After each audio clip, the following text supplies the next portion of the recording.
Hello and welcome to Raab Journal. I am Calvin Raab. So who in the world spends the most money? Well, if you go on YouTube, you'll see videos of millionaires buying million-dollar cars and billionaires buying multi-million-dollar mansions and yachts and clubs. But those expenses are just a fraction of the price that businesses pay to buy one another.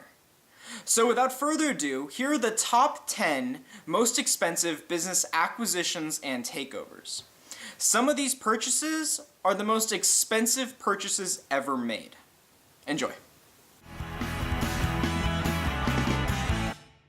Starting with number 10, we start off with JP Morgan and Chase, who in 2004 went shopping for another bank to buy and walked out buying Bank One for a mind-numbing $58.7 billion. This is still one of the largest bank mergers ever, for it wasn't just two banks merging together, but multiple, because each bank was made up of many other banks. Ugh, you can imagine how complicated that deal was. But this merger was also important because it brought forth the current chairman and CEO, Jamie Dimon.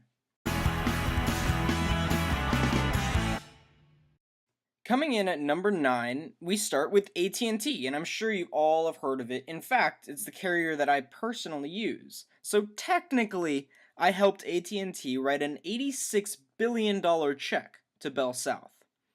Granted, AT&T is also the 23rd largest company in the world, so my contribution was dismal. But anyway, back to that $86 billion check.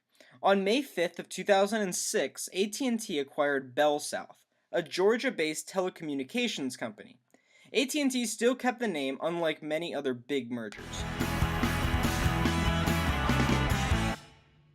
Coming in at number 8, and not surprisingly, it has to do with banks, because they have the most money. In 2007, the RFS, which consists of the Royal Bank of Scotland, Fortis, and Banco Santander, acquired the bank ABN AMRO. I tried to look up how to pronounce that, and it's not happening. For $80 billion, they acquired this. The ABN AMRO Bank has been around for a very long time and has gone through countless mergers and acquisitions with billions of dollars thrown here and there. It's very interesting to learn about in a very daunting way. Heading on down to number 7 of the top 10 business acquisitions, and we move to one that you probably helped pay for. That's right, you helped pay for this every time you stopped at an Exxon station and paid for your gas. One of the largest gas mergers ever recorded occurred when Exxon merged with Mobil for $82 billion. Now the company is called ExxonMobil, because the two names, and it is the largest direct descent from John D. Rockefeller's Standard Oil Company. And coming in at number 6 spot, pharmaceutical companies take the spot. And it's no secret that pharmaceutical companies have a lot of money. We start with Pfizer, a pharmaceutical company headquartered in New York City. It takes the number 6 spot by acquiring Warner Lambert for $90 billion. Pfizer has had numerous expensive mergers and acquisitions. That's how it has been able to stay at the top for so long.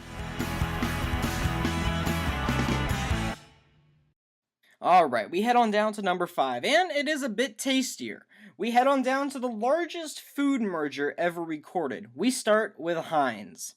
That's right, that old ketchup bottle in the back of your fridge. That Heinz. On March 25th of 2015, Kraft, the food processing conglomerate, merged with Heinz, resulting in a $100 billion merge. The merger was watched over carefully by Morgan Stanley.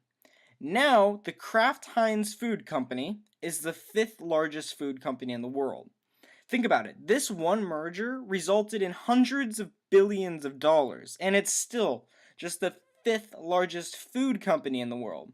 That just goes to show how big those food companies can actually be. Coming in at number 4 on our list, and one of the more recent of all big acquisitions, occurring just last year in 2015, Anheuser-Busch InBev acquired Saab Miller. Anheuser-Busch InBev is a Belgian-Brazilian brewing company. It is the world's largest brewer and holds 25% of the market. Now that is a huge company. And a large part of its size has to do with its acquisition of longtime competitor Saab Miller for $107 billion. So, moral of the story, if you don't want to compete with your competitor no longer, just buy him out. Alright, now heading to the podium. Getting bronze and the third place on our list is Verizon's merger with Vodafone, estimated around $130 billion. In the deal, Vodafone acquired 45% of the company. It was in stock, so the prices can change a little bit throughout the years. Through this merger, Verizon Wireless was formed. Verizon Wireless, after the merger, then had 23 million users, so they acquired a bunch of people through this merger. After the merger, Verizon Wireless was now big enough to offer competitive national coverage. So basically, this merger is what first created Verizon Wireless, which then allowed Verizon to be the multinational company, telecommunications company that we know of it today.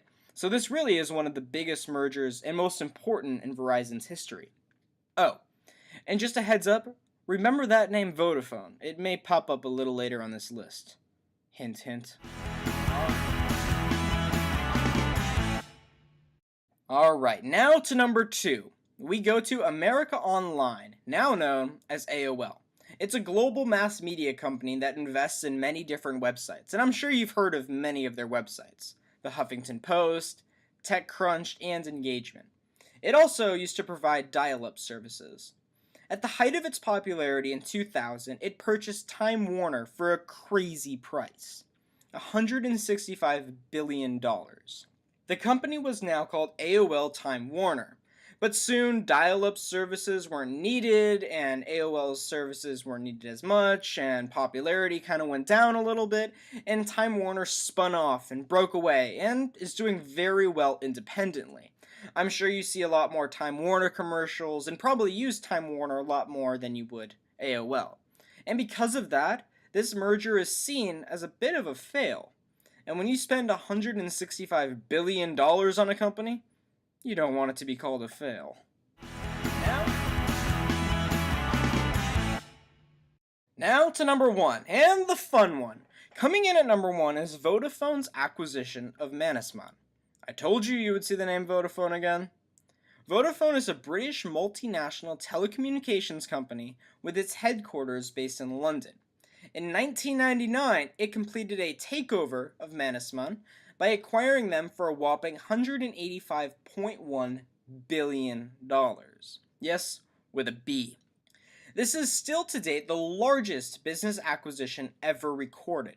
Mannesmann provided seamless steel tubes and cables for telecommunications and internet companies, and I guess Vodafone really liked their work. Vodafone is still alive and well. It is ranked 5th by revenue compared to all telecommunications networks. Alright, thank you very much for watching, and I want to know, which companies do you think are soon going to merge? Because as you look at business where it stands now, many big companies are really struggling right now to retain customer satisfaction and even retaining customers in general. So there's talk of big companies merging together for, of course, big price tags.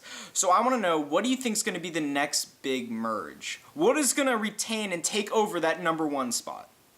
Be sure to let me know in the comments below. Thank you very much. I'm Calvin Raab for Raab Journal, and I'll see you soon.